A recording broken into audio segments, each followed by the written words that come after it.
राजा विक्रमादित्य और जादुई दीपक सम्राट विक्रमादित्य अपने न्याय, बुद्धिमानी और पराक्रम के लिए प्रसिद्ध थे। उनकी सभा में 9 रत्न थे, जिनमें महान विद्वान और कवि भी शामिल थे। एक दिन जब वे अपने दरबार में बैठे थे, एक साधु उनके पास आया।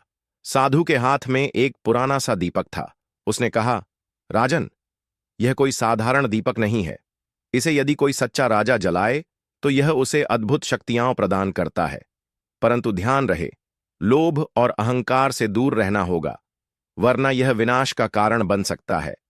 परीक्षा की घड़ी राजा विक्रमादित्य ने दीपक को सहर्ष स्वीकार कर लिया। उन्होंने रात के समय अपने महल में अकेले बैठकर दीपक जलाया।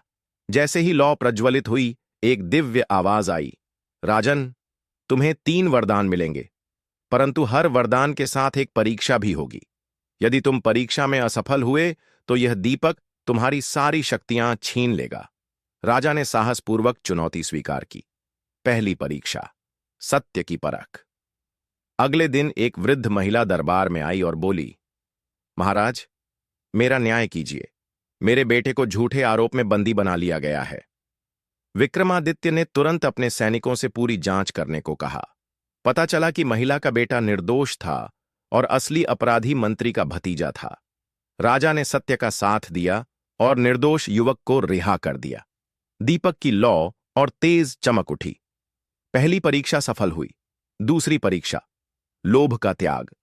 अगली रात राजा को स्वप्न में एक देवदूत ने दर्शन दिए। उन्होंने कहा, यदि तुम अपने खजाने का आधा हिस्सा छोड़ दोगे तो तुम्हें अमृता का वरदान मिलेगा। राजा को विचार आया कि धन प्रजा की भलाई के लिए है, न कि स्वार्थ के लिए। उन्होंने अमृता के लोभ को त्याग दिया और अपने खजाने का बड़ा भाग गरीबों में बांट दिया। दीपक की लौ और भी उज्जवल हो गई। दूसरी परीक्षा भी पूरी हुई। तीसरी परीक्षा, क्रोध पर नियंत्रण। एक दिन एक शत्रु राजा ने विक्रमादित्य को अपमानित करने के लिए संदेश भेजा। उनके सेनापति ने क्रोधित होकर युद्ध की सलाह दी, परंतु राजा शांत रहे और बिना गुस्से के रणनीति बनाई। उन्होंने शत्रु राजा को युद्ध के बिना ही समझौते के लिए मना लिया। दीपक की लौ सोने जैसी चमक उठी। तीसरी परीक्षा भी सफल। पुरस्कार और विदाई। दीपक से फिर वही दिव्य आवाज आई, राजन, तुमने सत्य, त्याग और धैर्य का परिचय दिया। अब तुम्हें अनंत ज्ञान और समृद्धि का आशीर्वाद प्राप्त होगा।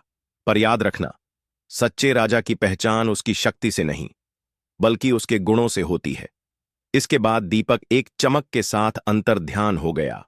राजा विक्रमादित्य ने अपने जीवन भर न्याय और धर्म का पालन किया और उनका नाम इतिहास में अमर हो गया।